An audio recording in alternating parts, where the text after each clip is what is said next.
Hello aspirant, welcome to another session of brainstorming. आज हम लोगों ने 3 टॉपिक शेयर किए थे मॉर्निंग में। पहला था अबाउट द टी एसोसिएशन, जो कह रहे हैं कि हम डार्क फेज से गुजर रहे हैं, तो हम थोड़ा सा टी सेक्टर के बारे में जानेंगे। Next is agree export potential, ठीक है, एग्रीकल्चर सेक्टर की जो एक्सपोर्ट्स हैं इनके बारे में जानना है। और नेक्स्टली कि ये इम्पोर्ट ड्यूटी जिसको हम कहते हैं इन्वर्टेड ड्यूटी, ओके, ये क्या होता है, ठीक है, तो इसके मेजर्स क्या लेने चाहिए इसको करेक्ट करने के लिए, इससे नुकसान क्या हो रहा है। तो चलिए, keeping the prelims and mains both in mind, tea sector से जुड़ी हुई कुछ बातें जानते हैं। सबसे पहला, प्रीलिम्स के लिए आपको पता होना चाहिए कि टी सेक्टर टी की ग्रो के लिए कंडीशंस क्या रिक्वायर्ड होती हैं, ठीक है। ये आपकी 12th की एनसीईआरटी में भी दिया हुआ है और इस तरह के क्वेश्चंस भी आते हैं। कई बार आपको टी के बारे में बोलकर स्टेटमेंट दे दिया जाएगा कि कौन सी कंडीशंस की जरूरत होती है, या कई बार कंडीशन देके पूछ लिया जाता है कि कौन सा क्रॉप ग्रो करता है इन कंडीशंस में, ठीक है। तो यहाँ पर कंडीशन की जब बात आती है तो ये ट्रॉपिकल एज वेल एज सब ट्रॉपिकल क्लाइमेट दोनों में ग्रो कर सकता है, ठीक है। इसे जरूरत होती है warm and moist Frost free climate की, ठीक है, फ्रॉस्ट फ्री होना चाहिए, ठीक है, through out the year, okay, through out the year that and इसे जरूरत होती है डीप एंड फर्टाइल सॉइल, ठीक है, जो ह्यूमस में रिच हो। It should be rich in humus, that is most important, okay, rich in humus as well as organic matter, ठीक है। जब हम लोग सॉइल टाइप वगैरह पढ़ते हैं उसमें भी ये सब बातें आती हैं। नाउ एक आइडियल टेम्परेचर रेंज जो इसके लिए होनी चाहिए वो होती है 15 to 23 डिग्री, ठीक है। इसलिए आप समझ सकते हो कि क्यों मोस्टली ये असम और वेस्ट बंगाल के दार्जिलिंग हिल्स में ही ग्रो की जाती है ज्यादातर। हम टी की बात कर रहे हैं, कॉफी की बात नहीं। प्रेसिपिटेशन की बात करें, रेनफॉल वगैरह की, तो वो 150 to 200 सेंटीमीटर होना चाहिए, ओके। एंड मोस्ट इंपॉर्टेंटली कि ये जो रेनफॉल होना ये इवनली डिस्ट्रीब्यूटेड होनी चाहिए थ्रू आउट द ईयर, ठीक है। तो आप समझ सकते हो कि असम और ये जो हमारा बंगाल साइड का, यहाँ पे हमारा एक तो ये साउथ वेस्ट मानसून तो आता ही है, ठीक है, जब पूरे इंडिया में आता है। फिर उसके बाद रिवर्स में नॉर्थ ईस्ट मानसून भी आता है, ओके। तो यहाँ पर rainfall through out the year evenly distributed होती है। मेजर एरियाज की बात करें तो असम में सबसे ज्यादा ग्रो होती है, ऑलमोस्ट मोर देन 50%, ठीक है। उसके बाद वेस्ट बंगाल में जो दार्जिलिंग हिल वाला एरिया है वहां पर ग्रो होती है। इसके अलावा तमिलनाडु एंड केरल, ठीक है, वहां पर भी काफी ग्रो होती है, ओके। और आप देख सकते हो कि रेनफॉल इवनली डिस्ट्रीब्यूटेड भी चाहिए हमें, और ये उन्हीं एरियाज में ग्रो हो रही है, असम, दार्जिलिंग, तमिलनाडु, केरल। जो नॉर्थ ईस्ट का जो मानसून आता है रिवर्स, ठीक है, वो भी उसके भी अंडर में आ जाते हैं ये स्टेट्स, ठीक है। तो थ्रू आउट द ईयर हमें यहाँ पर एक वेल डिस्ट्रीब्यूटेड रेनफॉल देखने को मिलती है। ऑलराइट, इसके बाद जानते हैं कि इंडियन टी इंडस्ट्री से रिलेटेड कुछ चीजें, ठीक है। तो अब एक बात ध्यान से सुनिएगा कि हम लोग सेकंड लार्जेस्ट प्रोड्यूसर हैं टी के, ठीक है, second largest producer. And and first rank पर आते हैं ब्लैक टी प्रोडक्शन में, कि ब्लैक टी प्रोडक्शन में फर्स्ट है बट ओवरऑल टी में सेकंड नंबर पर है। बट बात जब एक्सपोर्ट की आती है तो we are fourth largest exporter, okay. तो अगर प्रीलिम्स में स्टेटमेंट आता है तो थोड़ा ध्यान से पढ़ के सही करना। इंडिया के मेजर मार्केट जहां पर इंडिया एक्सपोर्ट करता है इस चीज को, तो सबसे बड़ा मार्केट हुआ करता था ईरान, ठीक है। इसके बाद इराक, इसके बाद Russia and so on, right. अब आप देख सकते हो कि ईरान रशिया दोनों पे सैंक्शन लगे हुए हैं। तो जो इंडस्ट्री वाले कह रहे हैं टी इंडस्ट्री की हम लोग को दिक्कत हो रही है, थोड़ा बुरा वक्त चल रहा है, तो ये उसका एक बहुत बड़ा रीजन दिखता है हमें, राइट। ईरान सैंक्शन की वजह से यहाँ पर एक्सपोर्ट हमारे कम हुए होंगे, रशिया वॉर की वजह से यहाँ भी कम हुए होंगे, राइट। तो everything is connected. Next, direct indirect employment भी बहुत ज्यादा देता होगा, ओके। असम प्रोड्यूस करता है ऑलमोस्ट असम प्रोड्यूस करता है almost 55% of T production, clear. और अगर हम अपना ये प्रोडक्शन देखें, तो आप कह सकते हो कि अभी फिलहाल के लिए सरप्लस चल रहा है, यानी कि डिमांड कम है और ग्रो सप्लाई जो हो रहा है वो ज्यादा हो रहा है, और इसी वजह से प्राइस उतने राइज नहीं कर पा रहे हैं जितना कि इनकी जो इनपुट कॉस्ट होती है वो राइज कर रही है, क्लियर। अब इसको प्रमोट करने के लिए हम लोगों ने क्या बनाया था, टी बोर्ड ऑफ इंडिया। इस पे भी प्रीलिम्स में आपको क्वेश्चन पूछा गया था। ठीक है, टी बोर्ड ऑफ इंडिया। तो ये एक स्टैट्यूटरी बॉडी है, स्टैट्यूटरी यानी कि पार्लियामेंट ने इसके लिए एक लॉ बनाया होगा। तो वो लॉ बनाया गया था टी एक्ट 1953। इसका काम क्या है, वही सब चीजें कल्टीवेट करना, प्रोसेसिंग करना, domestic trade as well as export को प्रमोट करना। ठीक है, वो इसका ओवरऑल काम है। और हेडक्वार्टर की हम लोग बात कर लें तो हेडक्वार्टर इसका आता है वेस्ट बंगाल में। यहां तक क्लियर हो गई चीजें? ठीक है, तो अब ये जो डार्क फेज बोल रहे हैं वो क्यों है, डार्क फेज जैसा क्यों है, यानी कि इंडस्ट्री कुछ ना कुछ चैलेंजेस फेस कर रही है इस वक्त। राइट, तो देखिए चैलेंजेस ये है। फर्स्ट फर्स्ट चैलेंजेस कि इनपुट कॉस्ट जो होती है, इनपुट कॉस्ट इंक्रीज कर रही है ऑलमोस्ट 9 to 14% एनुअली। बट जो इनके प्राइस है, टी के प्राइस, वो एनुअली ग्रो कर रहे हैं सिर्फ 4% से। ठीक है, तो जो प्रॉफिट मार्जिन होता है वो कहीं ना कहीं कमजोर पड़ता जा रहा है। ठीक है, क्योंकि इसकी जो प्रोसेसिंग होती है ना, उसमें सब कुछ यूज होता है। उसमें गैस यूज होगी, उसमें कोल वगैरह यूज होगा। तो इन सब की कॉस्ट तो बढ़ रही है। तो ये तो इनके लिए इनपुट प्राइस हो गया। ठीक है, तो इनपुट प्राइस आपका 9 से 14% हर साल बढ़ रहा है। बट जो मार्केट प्राइस है टी की, वो हार्डली 4% से बढ़ पा रही है। ठीक है, सेकेंड रीजन है कि कहीं ना कहीं डिमांड सप्लाई गैप आ रहा है। डिमांड सप्लाई गैप यानी कि डिमांड उतनी ज़्यादा नहीं आ रही है, डिमांड कम हो रही है। ठीक है, डोमेस्टिकली भी और एक्सपोर्ट में भी। ठीक है, ईरान से कम आ रहा है डिमांड अब, रशिया से कम आ रहा है। बट सप्लाई सप्लाई तो बढ़ रहा है। ठीक है, एंड नॉट जस्ट दिस, अगर इंटरनेशनल मार्केट में भी देखें ना ओवरऑल, तो इंटरनेशनल मार्केट में भी सप्लाई बहुत ज़्यादा बढ़ चुका है। और जब भी इंटरनेशनल मार्केट में सप्लाई बढ़ेगा, यानी कि जो प्राइसेस होंगे वो क्या हो जाएंगे, नीचे डिक्रीज हो जाएंगे। Clear? Third reason is weak export. अब हम लोग बाहर एक्सपोर्ट करते थे ताकि जो डोमेस्टिक मार्केट में अवेलेबिलिटी उतनी ही रहे जितनी डिमांड रहे, ताकि प्राइस हद से ज़्यादा ना गिरे। बट जो एक्सपोर्ट थे उसमें भी काफ़ी कमी आई है। जैसे मैंने आपको ईरान का एग्जांपल दिया, तो ईरान में हम लोग अपना जो टोटल एक्सपोर्ट होता है टी का, उसका 20% हम लोग ईरान को भेजते थे। ईरान पे लग गए सैंक्शंस, पेमेंट वगैरह के इशू आने लगे, तो वहां पे हमारा एक्सपोर्ट कम हो गया। सिमिलरली रशिया में वॉर शुरू हो गई। ठीक है, तो वहां पे भी हमारा एक्सपोर्ट कम हो गया। उसी तरीके से ओवरऑल अगर आप देखेंगे, पूरा ब्लैक सी जो था, ठीक है, वहां पे रशिया ने माइंस बिछा रखे हैं। आज ही हमने न्यूज़पेपर एनालिसिस में देखा था, बुल्गारिया, टर्की, रोमानिया उसको डी माइनिंग करने की कोशिश कर रहे हैं। ठीक है, तो ब्लैक सी के सराउंडिंग जितनी भी कंट्रीज थी जहां पे हम लोग एक्सपोर्ट करते थे, तो ओवरऑल पूरा ही ट्रेड हमारा जो था वहां का, वो पूरा इम्पैक्ट हुआ है। ओके, और एक इंपॉर्टेंट रीजन जो थोड़े दिन पहले भी मैंने आपके साथ न्यूज़पेपर में डिस्कस किया था, वो था ये नेपाल का।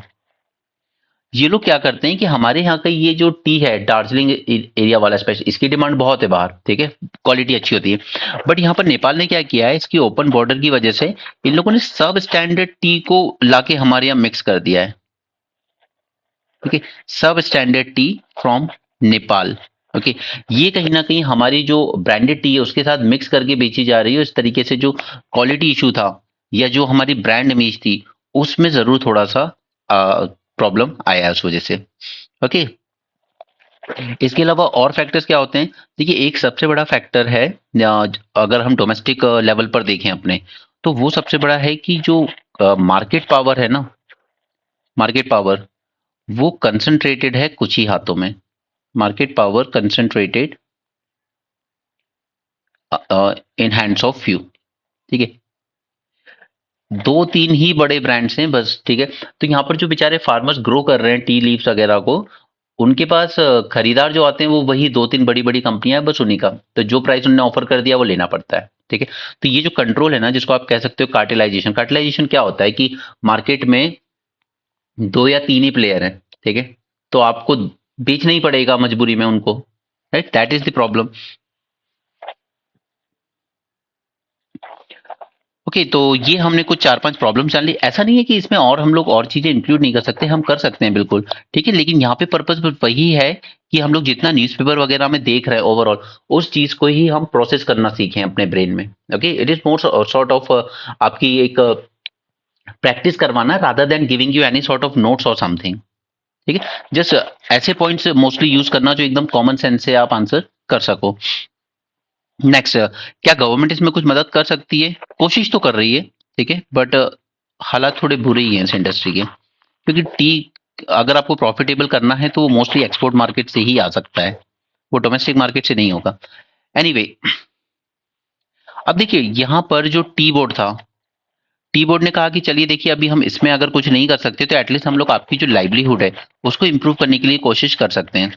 तो यहाँ पर ये लोग एक असिस्टेंट स्कीम लेकर आए फॉर ये जो इनके बच्चे होते हैं, ठीक है, इनके वार्ड्स के लिए स्टिपेंड स्टिपेंड प्रोवाइड करेंगे उनके एजुकेशन के लिए, ठीक है, ताकि उनकी जो लाइवलीहुड है एटलीस्ट उसकी एजुकेशन जो नीड्स है उन लोगों की एटलीस्ट वो तो फुलफिल हो सके। उसके बाद गवर्नमेंट ऑफ इंडिया के थ्रू टी बोर्ड ने स्टैब्लिश करे हैं कुछ 352 सेल्फ हेल्प ग्रुप्स, ठीक है, उसी तरीके का रफली मान लीजिए 450 FPO, farmer producer organisation, farmer producer companies and so on, ठीक है। तो गोल यही है कि ये बेटर नेगोशिएट कर सकें, ठीक है। छोटे छोटे ये जो फार्मर्स होते हैं एक जन या दो जन नेगोशिएट करेगा उतना नहीं होगा, लेकिन अगर इतने सारे सेल्फ हेल्प ग्रुप्स या एफपीओ वगैरह बना के आप इन ये जो मार्केट प्लेयर्स हैं, तीन चार ही हैं जो बड़े, ठीक है, इनके साथ आप थोड़ा बेटर नेगोशिएशन कर सकते हो। ओके, और उसी तरीके से बेटर प्राइस रियलाइजेशन के लिए एक मोबाइल ऐप बनाई गई गवर्नमेंट की तरफ से, दैट इज चाय सहयोग। ओके, चाय सहयोग, इसका इसका सिर्फ दो ही गोल है, एक तो बेटर प्राइस रियलाइजेशन किया जा सके फार्मर्स के लिए, और दूसरा यहाँ पर कि इनको इंफॉर्मेशन प्रोवाइड की जा सके, ठीक है। राइट, तो यहाँ पर हमने कुछ चीजें जानी। अब और कुछ गवर्नमेंट मदद कर सकती है क्या? तो हाँ बिल्कुल कर सकती है। एक स्कीम होती है, आपको पता होगा, रेमिशन ऑफ ड्यूटीज और टैक्सेस ऑन एक्सपोर्ट प्रोडक्ट्स, ठीक है। ये पहले MEIS के नाम से चलती थी, फिर यूएस ने इसको कंप्लेन किया कि इंडिया अपने एक्सपोर्ट्स को चीप बनाने के लिए एक तरह से सब्सिडी दे रहा है वहां के एक्सपोर्टर्स को, ठीक है। तो उसी स्कीम को फिर हमने थोड़ा सा रिफॉर्म किया और ये लेकर आए रेमिशन of duties and taxes on export products, यानी कि यहाँ पर आप जब टी वगैरह कुछ एक्सपोर्ट कर देते हो, ठीक है, तो उसमें आपने जो भी टैक्स दिया होगा, जो ड्यूटीज या टैक्सेस पे किए होंगे ना, वो आपको वापस से रिटर्न कर दिए जाते हैं। तो उससे क्या होता है कि आपकी जो आप कह रहे हो कि कॉस्ट, आपकी जो कॉस्ट थी वो थोड़ी सी कम हो जाती है, ठीक है। तो आपका प्रोडक्ट फॉरेन इंटरनेशनल मार्केट में ज्यादा कॉम्पिटिटिव हो जाता है, ठीक, क्योंकि हमें यहाँ पर थोड़ी सी सब्सिडी मिल गई तो हमें सस्ता पड़ा, ठीक है। तो हम बाहर थोड़ा सस्ता बेच सकते हैं इंटरनेशनल मार्केट में। तो हमारा अगर सस्ता होगा और ऊपर से क्वालिटी भी अच्छी है तो फिर हमारे वाले प्रोडक्ट की डिमांड ज्यादा होगी रादर देन जो टी लीव्स जो टी श्रीलंका से बन के आ रही है, ठीक है। तो इस स्कीम को एक्सटेंड किया जा सकता है और ज्यादा। दूसरा, गवर्नमेंट इंफ्रास्ट्रक्चर को थोड़ा बेटर बना सकती है, ठीक है। बेटर इंफ्रास्ट्रक्चर यानी कि जो लॉजिस्टिक कॉस्ट हो उसको कम से कम किया जा सके। मैंने आपको पहले भी बताया था इंडिया में लॉजिस्टिक कॉस्ट बहुत ज्यादा है, अराउंड 14 to 16%, ठीक है। यानी कि असम में ग्रो हुई, वहां से पोर्ट पहुंचाने में, फिर पोर्ट से सारे कस्टम वगैरह क्लियर करके उसको फाइनली एक्सपोर्ट करने में, तो ये इतनी एडिशनल कॉस्ट आ जाती है, जबकि ग्लोबल एवरेज है 8%, ठीक है। तो इसको रिड्यूस करने के लिए हमें बेटर इंफ्रास्ट्रक्चर बनाना होगा। ओके, बस काफी है इतने पॉइंट्स इसमें, ठीक है। तो चलिए अब चलते हैं नेक्स्ट आर्टिकल पे। ओके, इसके बारे में हमने काफी जान लिया, टी के बारे में। नेक्स्ट चलते हैं हम लोग एक्सपोर्ट पोटेंशियल। तो ये भी लगभग इसी से जुड़ा हुआ टॉपिक था कि इंडिया का एग्रीकल्चर एक्सपोर्ट जो है, ठीक है, वो अपना जितना पोटेंशियल रखता है उतना अब तक अचीव नहीं कर पाया है। पहले कुछ फैक्ट्स जान लेते हैं, जैसे 2022-23 का डेटा देखते हैं, ठीक है। यहाँ पर वैल्यू टर्म्स में अगर हम बात करें एग्रीकल्चर एक्सपोर्ट्स की, तो हमने एक्सपोर्ट किया करीब करीब $52 बिलियन का, ठीक है। बट हमारा गोल क्या है? हमारा गोल है कि हम लोग $100 बिलियन तक का एक्सपोर्ट कर पाए। एग्रीकल्चर एक्सपोर्ट की बात कर रहे हैं हम, सिर्फ agro products, okay, agro products export कर पाए बाय 2030 तक, ठीक है। यानी कि हम लोग कोशिश कर रहे हैं कि अगले 6 साल में, 7 साल में, ठीक है, क्योंकि डेटा 22-23 का है, 24 का डेटा आएगा मार्च तक, ठीक है। तो हम लोग चाह रहे हैं कि अगले 6-7 साल में हमारा जो एक्सपोर्ट है एग्रीकल्चर वो ऑलमोस्ट डबल हो जाए। अब मेजर आइटम्स देख लेते हैं कि एग्री एक्सपोर्ट में सबसे ज्यादा क्या है। तो सबसे ज्यादा डिमांड होती है एग्री एक्सपोर्ट में बासमती राइस की, राइट, और सिमिलरली नॉन बासमती राइस की भी, ठीक है। उसी तरीके से इंडिया से शुगर बहुत ज्यादा एक्सपोर्ट किया जाता है, देन सिमिलरली स्पाइसेस, ठीक है। उसके बाद बफेलो मीट, बफेलो मीट, और एक और इम्पोर्टेंट चीज है, दैट इज मराइन प्रोडक्ट्स। एक सेकंड। ठीक है, मराइन प्रोडक्ट्स भी हम लोग बहुत ज्यादा एक्सपोर्ट करते हैं, मराइन प्रोडक्ट्स। ठीक है, उसके बाद डेयरी प्रोडक्ट्स भी करते हैं हम लोग। तो अब देखिए, मोस्टली अगर आप ये ऊपर के चार ले लेंगे ना, तो करीब जो 50% एक्सपोर्ट वैल्यू आ रही है ना, out of this 52 billion dollar, तो ये 50% तो इसी इन्हीं चार से ही आ जा रही है। ठीक है, यानी कि कहीं ना कहीं आप एक पॉइंट यहाँ से अपना निकाल सकते हो कि हमारा जो बास्केट है, एक्सपोर्ट बास्केट, उसको थोड़ा सा डाइवर्सिफाई करने की जरूरत है हमें। यानी कि कुछ प्रोडक्ट्स हैं जो हमें अच्छी वैल्यू दे रहे हैं, बट कुछ प्रोडक्ट्स हैं जो हमें अच्छी वैल्यू नहीं दे पा रहे हैं। राइट, तो एक पॉइंट तो आप यहाँ से समझ सकते हो कि इसको डाइवर्सिफाई करने की जरूरत है। अभी हम आएंगे उन पॉइंट्स पे भी। ठीक है, तो पहले तो आपने ये सब जान लिया। अब देखिए, ऐसा नहीं है कि अगर रैंक वाइज इस लिस्ट को अरेंज की जाए तो ये चेंज नहीं होगी, वो सब होती रहती है, और वहां पे आपका काम करता है इकोनॉमिक सर्वे वगैरह।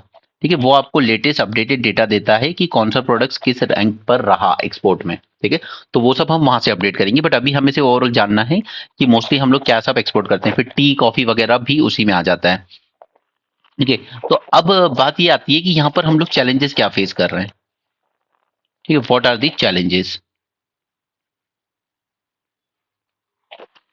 अब सबसे बड़ा चैलेंज जो आता है ना इंडिया के एग्री एक्सपोर्ट में, वो ये निकल के आता है कि वॉल्यूम टर्म में तो हम लोग बहुत अच्छा खासा एक्सपोर्ट कर रहे हैं। ठीक है, वॉल्यूम टर्म में तो बहुत अच्छे एक्सपोर्ट हो रहे हैं, बट जब वैल्यू टर्म में देखते हैं तो उतनी अच्छी ग्रोथ नहीं देखने को मिलती है। क्यों? क्योंकि हमारे यहाँ पर ये एज इट इज भेज दिए जाते हैं। हम लोग कहीं ना कहीं मिस कर रहे हैं इनकी प्रोसेसिंग। ये प्रोसेसिंग, या कह लीजिए ब्रांडिंग, ठीक है, टेस्टिंग एंड सर्टिफिकेशन। ठीक है, हम अपने एग्रीकल्चर प्रोडक्ट्स को उतना ब्रांडिंग नहीं कर पाते हैं कि बाहर वो हाई वैल्यू फैच कर सके। ठीक है, वॉल्यूम टर्म में हम अच्छा खासा सेंड कर रहे हैं, लेकिन वो ब्रांड नहीं है।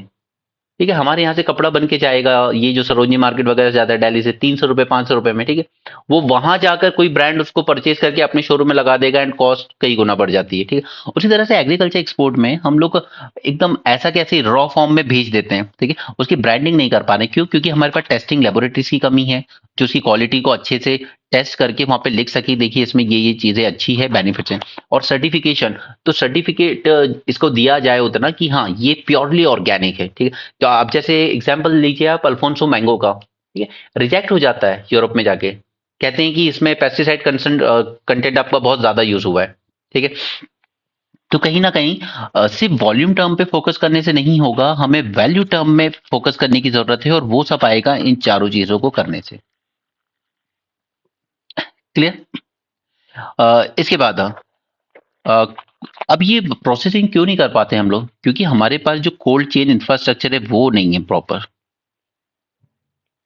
राइट, हमारी लॉजिस्टिक्स बहुत बुरे हैं, लॉजिस्टिक कॉस्ट वगैरह है। अभी कोल्ड चेन इंफ्रास्ट्रक्चर अगर होता, तो हमारे यहाँ पर ये जो इतना ज्यादा वेस्टेज होता है, ठीक है, स्पेशली इनका ये टॉप्स टाइप कीजिएगा, टोमेटो ओनियन पोटैटो वगैरह का, ठीक है, फ्रूट्स का, वेजिटेबल्स का, इनका वेस्टेज बहुत ज्यादा हो जाता है। क्यों? क्योंकि हमारे पास कोल्ड चेन इंफ्रास्ट्रक्चर उतना अच्छा नहीं है, ज्यादा महीने तक, ज्यादा मंथ तक हम उसको स्टोर नहीं कर सकते।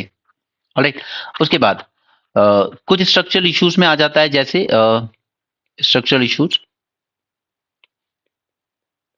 स्ट्रक्चरल इश्यूज का यहाँ पर क्या मतलब है कि एक तो हमारे यहाँ फार्म की जो लैंड होल्डिंग है वो बहुत कम है। राइट, काफी small size of land holding है, तो कमर्शियल प्रोडक्शन को उतना ज्यादा प्रमोट नहीं कर पाते हम लोग। ठीक है, कमर्शियल प्रोडक्शन को उतना ज्यादा प्रमोशन नहीं मिल पाता है due to small land holding size. और फिर there is lack of access to credit.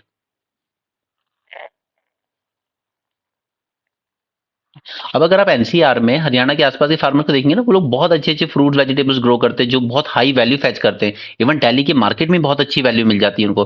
But यही चीज जब दूसरे स्टेट के फार्मर्स करते हैं तो उनको तो वो मार्केट ही नहीं मिल पाता है उतना अच्छा। राइट, अब एक सबसे बड़ा इशू जो रहा है पिछले कुछ मंथ में, जो हम इंडियन एक्सपोर्ट में बार बार डिस्कस भी करते आए हैं, वो है कि आर्बिट्री एक्सपोर्ट कर्व। ओके, मैंने आपके साथ डिस्कस किया था न्यूज़पेपर एनालिसिस में। अब बासमती राइस पर भी हमने बैन लगा दिया, जबकि बासमती राइस जो ग्रो होता है उसका 70% से ज्यादा तो एक्सपोर्ट हो जाता है, क्योंकि वो थोड़ा महंगा माना जाता है, थोड़ा सा अपर क्लासेस या थोड़ा सा अपर मिडिल क्लास ज्यादा कंज्यूम करती है उसको। ठीक है, ये कोई मासेस द्वारा कंज्यूम किए जाने वाला राइस नहीं है बासमती। उसके बाद भी आपने कि मार्केट में शॉर्टेज ना हो जाए, इंडिया के इलेक्शन आ रहे हैं नेक्स्ट ईयर, प्राइसेस ना बढ़ जाए, तो आपने उसके लिए एक्सपोर्ट कर्व लगा दिया। राइट? तो ये जो आर्बिट्री एक्सपोर्ट कर्व है ना, इस वजह से भी, अब सपोज कीजिए कि कोई देश जिसको आदत हो कि हाँ बासमती राइस हमें अच्छा लगता है इंडिया का, आपने बैन लगा दिया, फिर ओके, तो फिर वो मार्केट आपका कोई और ले लेगा। ठीक है, बासमती राइस वर्ल्ड ओवर दो ही कंट्री बहुत अच्छा प्रोड्यूस करती है, इंडिया और पाकिस्तान। इंडिया ने एक्सपोर्ट कर्व लगा के आप ये कह सकते हो कि जो सालों मेहनत करके इंडिया ने मार्केट कैप्चर किया था फॉरेन का, आपने वो थाली पे सजा के पाकिस्तान को दे दिया। आप फुलफिल कर लीजिए अब। राइट, तो इस तरह की जो एक्सपोर्ट कर्व होते हैं, इससे क्रेडिबिलिटी खराब होती है आपकी। ओके, फिर वो कंट्रीज नेक्स्ट टाइम भी आपसे परचेज नहीं करती कि आप फिर कभी बैन लगा दोगे। ठीक है, हम पाकिस्तान से ले रहे हैं और वो सप्लाई कर भी पा रहे हैं हमें। ओके, तो ये सब कुछ इश्यूज हैं। अब इसी में वो रेड सी वाला भी इशू जोड़ देना कि उस वजह से भी हमारे जो एग्रीकल्चर एक्सपोर्ट्स है ना, इनका बहुत बड़ा मार्केट है वेस्ट एशिया। काफी रिच लोग हैं अरब लोग, ठीक है, बेस्ट क्वालिटी के फ्रूट्स, वेजिटेबल्स, स्पाइसेस वगैरह पसंद करते हैं। बट वो रेड सी की वजह से वहां पे भी हमारा जो एक्सपोर्ट है वो भी इम्पैक्ट होगा। ठीक है, उसके भी हमें कुछ टाइम में कॉन्सिक्वेंसेज दिखेंगे। अब अगर आपको प्रॉब्लम चैलेंजेस समझ में आ गए हैं, तो इसी को मेजर्स में कन्वर्ट करके लिख दो। ठीक है, गवर्नमेंट को इसके क्या मेजर्स लेने चाहिए। पहला वही है कि ये जो आर्बिट्री एक्सपोर्ट कर्व है ना, ये नहीं लगाना चाहिए।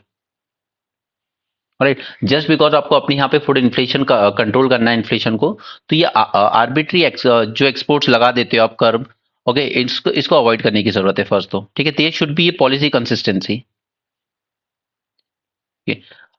आपकी क्रेडिबिलिटी होनी चाहिए फॉरेन मार्केट में कि इनके साथ अगर हम डिपेंड हो रहे हैं इस चीज के लिए, तो ये सप्लाई रेगुलर मेंटेन करेंगे। ठीक है, ऐसा नहीं है कि ये एक साल देंगे अगले साल फिर मना कर देंगे। दूसरा कि हमें डाइवर्सिफिकेशन करने की जरूरत है। ये हमने देखा ऊपर, टॉप के 4-5 ही almost more than 50% basket constitute कर रहे हैं। ठीक है, तो इसको डाइवर्सिफाई करने की जरूरत है। और सिर्फ डाइवर्सिफाई ही नहीं, हमें इनको हाई वैल्यू बनाने की भी जरूरत है। ठीक है, हाई वैल्यू यानी कि थोड़ा प्रोसेसिंग, टेस्टिंग एंड ब्रांडिंग करके बेचना चाहिए। ऐसे रॉ फॉर्म में बेचेंगे तो कुछ नहीं मिलेगा। ठीक है, हायर वैल्यू चेन में हमें जाने की जरूरत है। Okay, so that's it, these are some points जो हमें इस टॉपिक से रिलेटेड जानने थे। नेक्स्ट हम लोग आ जाते हैं इंपोर्ट ड्यूटी रिजीम पर। तो ये क्या चीज होती है, अब देखिए एक सिंपल फॉर्म में समझिए इसको पहले। सपोज मैं कोई कार इंपोर्ट करता हूँ, ठीक है, फॉरेन से बनी हुई। तो बाई फिलहाल के लिए मान लीजिए कि चलिए मैं इस पे 15% टैक्स दे के लाया हूँ। ठीक है, मेरी 100 रुपए की कार थी, मैंने 15 रुपए टैक्स दिया इस पे, 115 रुपए की मैंने परचेज कर ली बनी बनाई कार। ठीक है, अब सपोज कीजिए कि मैं फैक्ट्री लगा रहा हूँ यहाँ पर। ठीक है, मैंने कार के लिए सारे जो इनपुट्स थे वो सब इंपोर्ट करे। ठीक है, जैसे मैंने कोई सर्विसेज ली कहीं फॉरेन फॉर्म से कि डिजाइन कैसी होनी चाहिए मेरे कार की। ठीक है, उस पर मैंने टैक्स पे किया। ठीक है, मैंने टायर्स वगैरह इंपोर्ट करे, ठीक है, ताकि मैं उसको असेंबल करके बना सकूं, तो मैंने उस पर टैक्स दिया। ठीक है, उसी तरीके से सपोज कीजिए कि मैंने चलिए स्टील भी इंपोर्ट किया। ठीक है, तो उस पर भी मैंने टैक्स किया। ये सब मेरा रॉ मटेरियल है एक कार को मैन्युफैक्चर करने के लिए। अब प्रॉब्लम ये है कि जो कार पूरी मैं बनी हुई इंपोर्ट कर रहा था, सपोज मैंने बनी हुई ली थी और मेरे को बस यहाँ पे बेचना था, तो मुझे टैक्स देना पड़ रहा था 15%। अब अगर मैं इसके रॉ मटेरियल इंपोर्ट कर रहा हूँ, फिर सोच रहा हूँ कि मैं इसको मेक इन इंडिया के तहत बनाऊंगा और मेरा नाम होगा कि चलिए ये इंडिया में ही बनी है, मेड इन इंडिया। ठीक है, भले ही उसका रॉ मटेरियल सारा बाहर से आया हो, लेकिन जो इनपुट जो मंगाया गया था, ठीक है, वो ले रहा था मुझसे 20% टैक्स, 20% टैक्स, 20% टैक्स। ठीक है, यानी कि मैं तो मेक इन इंडिया को सपोर्ट कर रहा हूं, बट आप तो जो इनपुट चीजें मैं मंगा रहा हूं, ठीक है, उस पे आपने इतना टैक्स लगाया कि मुझे ये 120 रुपीज की पड़ी बनाने में। ठीक है, अगर मैं बनी बनाई कार इंपोर्ट करता तो मुझे 115 की पड़ती। इसे कहते हैं इन्वर्टेड ड्यूटी रिजीम। ओके, यही कहलाता है, यानी कि आप जो रॉ मटेरियल है जिससे मिलके फिनिश प्रोडक्ट बनना है, उस पे हाई टैक्स लगा रहे हो, और जो फिनिश प्रोडक्ट है आपका बना बनाया, ठीक है, उस पे आप टैक्स लो लगा रहे हो, कम टैक्स लगा रहे हो। ठीक है, तो अब ये बताइए कि कोई पागल ही होगा जो यहाँ पर इंडिया में आके मैन्युफैक्चरिंग यूनिट लगाएगा कि मुझे इंडिया में मैन्युफैक्चरिंग करनी है। राइट। जब इंडिया में सीधे बना हुआ प्रोडक्ट इंपोर्ट करने पर सस्ता पड़ रहा है तो फिर कोई क्यों लगाएगा यहाँ पर मैन्युफैक्चरिंग? ठीक है, वो तो उसको महंगा पड़ेगा। तो एक बात बताइए, आप कंज्यूमर के पॉइंट ऑफ व्यू से सोचिए कि वो ये वाली कार खरीदेगा या ये वाली खरीदेगा। ऑब्वियसली उसको क्या करना है यार कि कहाँ बन रही कहाँ नहीं बन रही, जो उसको सस्ता मिल रहा है वो उसको खरीद रहा है। राइट। तो ये इंडिया की एक सबसे बड़ी गलती है जो अभी से नहीं, ये काफी टाइम से चली आ रही है। ठीक है, इसे कहते हैं इन्वर्टेड ड्यूटी। ठीक है, अगर सिंपल टर्म्स में समराइज करूं तो जो रॉ मटेरियल यूज हो रहा है उस पे ज्यादा इंपोर्ट ड्यूटी लग रही है एज कंपेयर टू कि जब वो फिनिश प्रोडक्ट के फॉर्म में आ रहा है। अगर मैं लैपटॉप बनाने के लिए अलग अलग चीजें इंपोर्ट कर रहा हूँ, बैटरी कर रहा हूँ, स्क्रीन कर रहा हूँ या बॉडी कर रहा हूँ, तो मुझे हाई टैक्स पे करना पड़ रहा है। लेकिन अगर मैं बना बनाया लैपटॉप ही इंपोर्ट कर रहा हूँ तो मुझे कम टैक्स पे करना पड़ रहा है। ठीक है, इसे कहते हैं इंपोर्टेड ड्यूटी। तो ये डिस्करेज करती है हमारे यहाँ पर किसी भी तरह के इन्वेस्टमेंट को। कोई क्यों आएगा इन्वेस्ट करने यहाँ मैन्युफैक्चरिंग पे जब बना बनाया प्रोडक्ट ज्यादा सस्ता मिल रहा है तो। राइट। कोई एफडीआई वगैरह यहाँ नहीं आती है, इस वजह से कोई नई मैन्युफैक्चरिंग यूनिट यहाँ पर सेटअप नहीं की जाती है। Okay, all due to this. तो अब जो कॉमर्स मिनिस्ट्री है वो हमेशा फाइनेंस मिनिस्ट्री को कहती रहती है कि देखिए आपका ये जो इन्वर्टेड ड्यूटी स्ट्रक्चर है ना, इसको जरा चेंज कीजिए। ठीक है, रॉ मटेरियल जो है वो थोड़ा सस्ता होना चाहिए ताकि इंसान सोचे कि यार चलो इस पे कम टैक्स है ना, तो मैं बाहर से पीसेस में ले आऊंगा, यहाँ लाकर असेंबल कर लूंगा। ठीक है, हम लोग बात करते हैं मेक इन इंडिया के साथ साथ असेंबल इन इंडिया की। ठीक है, और फिर फिनिश प्रोडक्ट यहाँ पे बनाऊंगा। ठीक है, ये होना चाहिए एग्जैक्टली। तो कॉमर्स मिनिस्ट्री हमेशा फाइनेंस मिनिस्ट्री को इंसिस्ट करती रहती है बजट में कि आप जरा ये जो आपका इन्वर्टेड ड्यूटी स्ट्रक्चर है ना, इसको थोड़ा सा करेक्ट कीजिए।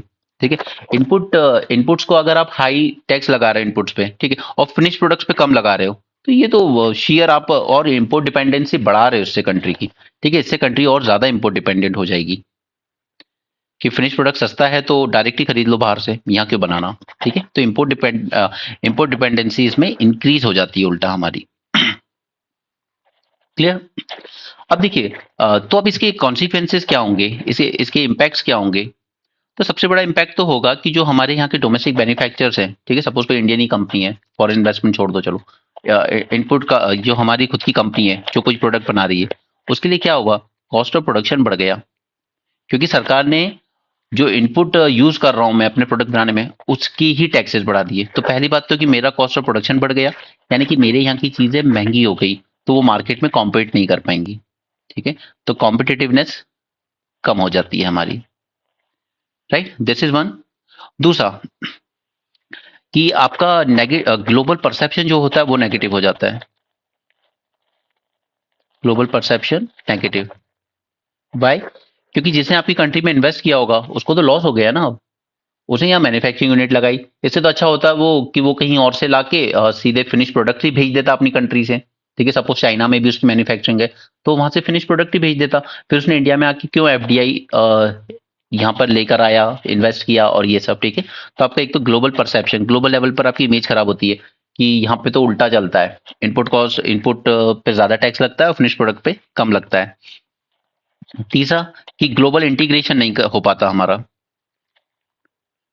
ना कोई एमएनसी यहाँ आती है, ना कुछ बनाती है और ना ही कुछ और हो पाता है। ठीक है, यानी कि आप कह सकते हो कि जो हम लोग हमेशा बात करते हैं ग्लोबल वैल्यू चेन से इंटीग्रेट होने की जरूरत है इंडिया को। ठीक है, जैसे एप्पल के केस में आज हो रहा है हमारे यहाँ। ठीक है, एप्पल की डिजाइनिंग वगैरह बाहर हो जाती है। ठीक है, उसकी सारी प्रोसेसिंग वगैरह बाहर हो जाती है, यहाँ इंडिया में आके क्या हो रही है, उसकी मैन्युफैक्चरिंग। तो हम लोग ग्लोबल वैल्यू चेन से जुड़ रहे हैं। ठीक है, उसी एप्पल के हेडफोन वगैरह है वो श्रीलंका में बन जाते हैं। राइट, तो इसको कहते हैं ग्लोबल वैल्यू चेन, यानी एक ही प्रोडक्ट की अलग अलग स्टेजेस अलग अलग कंट्री में बन रही हैं। ठीक है, तो ये सब इस पे इम्पैक्ट होता है। तो अब इसके लिए कर क्या सकते हैं हम लोग। तो सबसे पहला दो सिंपल से स्टेप। पहला रैशनलाइजेशन, जो कॉमर्स मिनिस्ट्री कह रही है कि ये जो आपके इनपुट पे ड्यूटी लगती है ना, इसको जरा रिड्यूस कीजिए और फिनिश प्रोडक्ट पे जो लगती है उसको बढ़ाइए, ताकि इंसान ये सोचे कि यार बना बनाया प्रोडक्ट लाना महंगा पड़ रहा है, बेटर है कि रॉ इनपुट जो इनपुट यूज होने हैं वो इम्पोर्ट कर लेते हैं, उस पर टैक्स कम है और इंडिया में लाकर उसको मैन्युफैक्चर कर लेंगे या असेंबल कर लेंगे। ठीक है, तो पहला तो रैशनलाइजेशन करने की जरूरत है और दूसरा इंटर मिनिस्ट्रियल कोऑर्डिनेशन बढ़ाने की जरूरत है। ठीक है, फाइनेंस मिनिस्ट्री को सुननी चाहिए कॉमर्स मिनिस्ट्री की कि ये जो इन्वर्टेड ड्यूटी स्ट्रक्चर चल रहा है हमारे यहाँ उससे नुकसान हो रहा है देश को। ठीक है, तो इसको रिवाइज करने की जरूरत है और बाकी सिंप्लीफाई करने की जरूरत है। ओके, तो यहाँ पर ये छोटा सा कंसेप्ट था बस इम्पोर्टेड ड्यूटी का, ये हमने समझ लिया। अच्छा, by the way Sunday Sunday अब आने वाला है, ठीक है। तो संडे को हम लोग क्या करेंगे, संडे को हम लोग इसमें कुछ नया नहीं लेंगे, कोई नया टॉपिक। संडे को हम लोग जो और इश्यूज जो चल रहे हैं ना उनको थोड़ा सा इन डेप्थ समझेंगे, जैसे कि जैसे एक इशू चल रहा है अभी अलीगढ़ मुस्लिम यूनिवर्सिटी का, राइट, उसको थोड़ा सा रिवाइज करेंगे। उसी तरीके से मॉलडीव्स के साथ कुछ इशू चल रहे हैं, इसको थोड़ा सा रिवाइज करेंगे, क्योंकि ऐसा तो नहीं है कि ये शॉर्ट शॉर्ट मेंस में आ ही जाएंगे, बट एनीवे फिर भी काफी कुछ चीजें होंगी। उसी तरीके से महाराष्ट्र में जो इशू हुआ है स्पीकर वाला, उसमें हम लोग उससे रिगार्डिंग एंटी डिफेक्शन लॉस को समझेंगे, ठीक है। तो ये इस तरह के जो इश्यूज पूरे वीक चले हैं ना, उसको थोड़ा सा और बेटर तरीके से कंसोलिडेट करके एक बार रिवाइज करेंगे, ताकि मैं चाहता हूँ ये चीजें आपके ब्रेन में उसी तरीके से फिट हो जाए कि ये नेचुरली, जैसे एक एक्सपीरियंस इंसान से पूछा जाता है कि हाँ ये इस तरह की चीज चल रही है, ना कि आप रिलाय करो यार इन मैगजीन्स वगैरह पे कि मैं बाद में आईआर की पीटी ले लूंगा, आईआर की मेंस 365 ले लूंगा, उससे पढ़ लूंगा। नहीं, वो सब नहीं करना है यार। ओके, वो रटने वाला काम नहीं करना है, क्योंकि उसका कोई अंत नहीं है, वो कभी नहीं हो सकता पूरा। दैट इज नियरली इम्पॉसिबल कि आप सोचो कि मैं पूरा यूपीएससी का सिलेबस उस तरीके से याद कर लूँ। नो, यूपीएससी वैसे भी आपसे सिर्फ यही चाहता है, आजकल जिस तरह के पैटर्न आ रहे हैं, कि वो आपसे आपकी अंडरस्टैंडिंग देखना चाह रहा है, ठीक है। आपकी समझ कैसी है, आपकी एनालिटिकल क्रिटिकल थिंकिंग कैसी है। ओके, वो आपसे इन्फॉर्मेशन नहीं चाह रहा है, वो ये चाह रहा है कि कोई इशू हो रहा है तो उसके इम्पैक्ट सोचो आप, उसके कॉन्सिक्वेंसेस समझो, ठीक है। उसके मेजर्स के बारे में सोचो कि हम कैसे इसको करेक्ट कर सकते हैं। Alright, so don't go for all this रट्टाफिकेशन एंड ऑल। तो हमने ये 3 इश्यूज जाने हैं आज। ओके, आई होप आपको पसंद आया है, एंड प्लीज अगर पसंद आ रहा है ना तो इसको ज्यादा से ज्यादा शेयर जरूर करें, क्योंकि कोई भी चीज ना सस्टेन लॉन्ग टर्म में सस्टेन होने के लिए जरूरी है कि उसकी रीच थोड़ी सी वाइड हो, ठीक है। वाइडर रीच बहुत जरूरी है, क्योंकि इट्स नॉट पॉसिबल कि कोई 2 4 5 बच्चों के लिए ये सब काम कर पाए। ओके, वो ज्यादा लंबा नहीं चल पाता है फिर। So please make sure that in videos की रीच थोड़ी सी इंक्रीज हो। सो that's it for this session, thanks for joining, have a great day and keep learning.